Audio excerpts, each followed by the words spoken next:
Good morning. चलिए आज हम क्वेश्चन डिस्कस करते हैं जो इम्पोर्टेंट है। जेएनवी क्लास हो, सीएचएस हो, एनबीएस तो भी हो, कॉम्पिटिटिव एग्जाम के लिए इम्पोर्टेंट है। तो देखिए पहला सवाल क्या है। दो संख्याओं का योगफल एवं गुणनफल क्रमशः 12, 15 है। इन संख्याओं का व्युत्क्रमों का योग क्या होगा। क्वेश्चन अच्छी तरीके से पहले रीड करेंगे देन सॉल्व करेंगे। ऐसा नहीं आपने पढ़ा आपको आता है आपने तुरंत 1 मिनट के अंदर कर दिया। अरे स्पीड जरूरी है लेकिन एक्यूरेसी भी होनी चाहिए, क्वेश्चन सही भी होना चाहिए। ऐसा नहीं कि पता चला 5 मिनट में 10 क्वेश्चन तो कर दिए, 10 में नॉट हो गलत हो गए तो सही है, तो क्या मतलब। ऐसी स्पीड किसी काम की नहीं है। तो देखो दो संख्याओं का योगफल यानी a प्लस बी कितना दिए बेटा, a प्लस बी हमें कितना दिए, दो संख्याओं का योगफल 12 और इनका गुणनफल यानी a इंटू बी कितना है 15। अब इनके व्युत्क्रमों का योग बेटा, अगर मैं a लिखूंगा यहाँ पर b लिखूंगा तो a का व्युत्क्रम क्या हो जाएगा। a का व्युत्क्रम मतलब उल्टा। अगर मैं a/1 लिख दूं यहाँ b/1, अब मैं कहूँ इसका उल्टा बताओ तो तुम कहोगे सर 1/a, इसको कहोगे सर 1/b। ठीक, इतनी बात समझ में आ रही कि नहीं आ रही। फिर इनको हमने क्या किया, प्लस कर दिया। a और b का लासा लिया तो a भी आया। समझ में आ रही बात कि नहीं आ रही। पहले इधर सुनना है, लिखेगा कोई नहीं, पहले समझिए। a से a का भाग देंगे तो b आ जाएगा और b से b का भाग देंगे तो a आ जाएगा। समझ में आ रही बात। ठीक, b प्लस a बोलो चाहे a प्लस b, 2 में 3 जोड़ो चाहे 3 में 2, दोनों तरफ से ही 5 आएगा। यानी a प्लस b बोलो चाहे b प्लस a तो 12 आएगा और a इंटू बी बराबर 15, 12/15। इसमें क्वेश्चन में ही आंसर था, यहां से आप 12 उठाओ और नीचे 15 लगाओ, खत्म खेल। इतनी बात समझ में आ गई। मोस्ट इंपॉर्टेंट है, जेएनवी क्वेश्चन पूछा गया है। अब ये वाला देखिए, एक और वाला प्रॉपर्टीज से पूछा जाता है, a प्लस बी का होल ऑफ स्क्वायर। तो ये क्या होता है बेटे, इसमें आप a square plus B square plus 2ab, ठीक 2ab। इतनी बात समझ में आई। अभी हम सॉर्ट आउट कर देंगे, 1 मिनट के अंदर आप लगाएंगे 0 और यहाँ 5 के स्क्वायर करेंगे तो ये कितना हो जाएगा बेटे 25 और ये 2 माइनस हो जाएगा तो कितना आ जाएगा 23। अब तुम कुछ नहीं करो, सिर्फ इसमें के स्क्वायर लिखो -2 कर दो।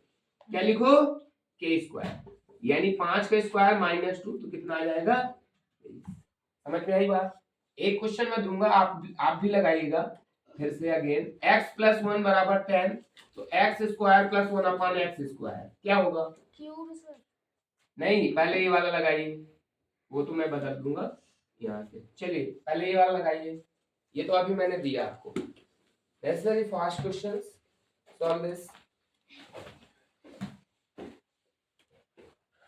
इसमें भी आपको कुछ नहीं करना, सीधे के स्क्वायर -2 कर देना। के बोले तो 10, 10 का square -2 that is also 98। 10 square 100, 100 - 2 98। Okay, अब देखिए यहाँ x + 1/x और ये x³ + 1/x³ है। ठीक, तो इसको हम सॉल्व करने के लिए a³ + b³ की प्रॉपर्टी लेके चलेंगे। तो इसको हम लोग अगर डायरेक्टली सॉल्व करना है तो अभी डायरेक्टली सॉल्व कर लीजिए। ये आप लगाएंगे k³ - 3k। क्या लिखेंगे बेटे, k³ - 3k। k क्या है हमारी 11, 11 का क्यूब -3k। k क्या है हमारा 11, 11 क्यूब बोले तो 1331। कितना आएगा बेटे 1331। यहाँ पर लिख देते हैं, साफ नहीं लिखेगा 1331। अच्छा ठीक, और 11 × 3 कितना हो जाएगा 33। कितना होगा बेटे 33।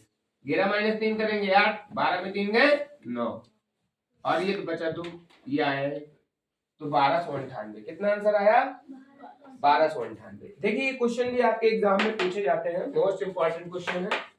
यहाँ a = 3 दिए, b = 4 दिए, c = 7 दिए।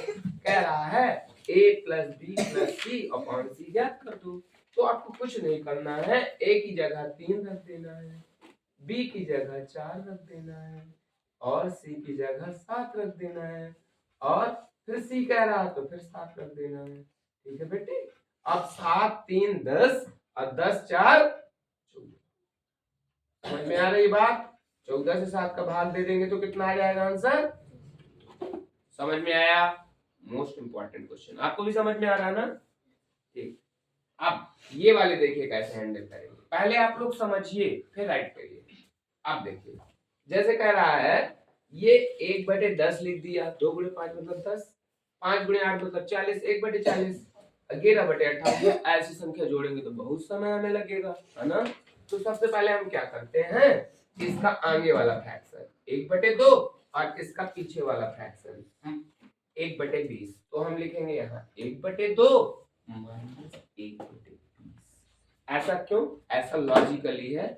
अभी आपको सिर्फ ट्रिकी से समझा रहे हैं, इसके बाद इसको बेसिक कॉन्सेप्ट से समझाएंगे थोड़ा सा। तो ये कितना आएगा 20 एलसीएम, 2 10 जा 20, 21 जा 20, तो कितना आ जाएगा 9/20। अब थोड़ा हमें इसको ये देखना है कि इनके बीच में डिफरेंस कितने का बेटा 3। तो हम इसमें 1/3 लगा देंगे। समझ में आ रही है बात?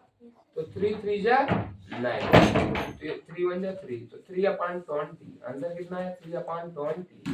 समझ में आया? अब देखिए सेम क्वेश्चन ऐसे इसको भी करना है। तो देखिए यहाँ 3/5, यहाँ 5 7 8 9 81 100। अब इसी तरह आप सॉल्व करिए, इसको सॉल्व करिए सभी लोग, थोड़ा दिमाग लगाइए आप भी अपना।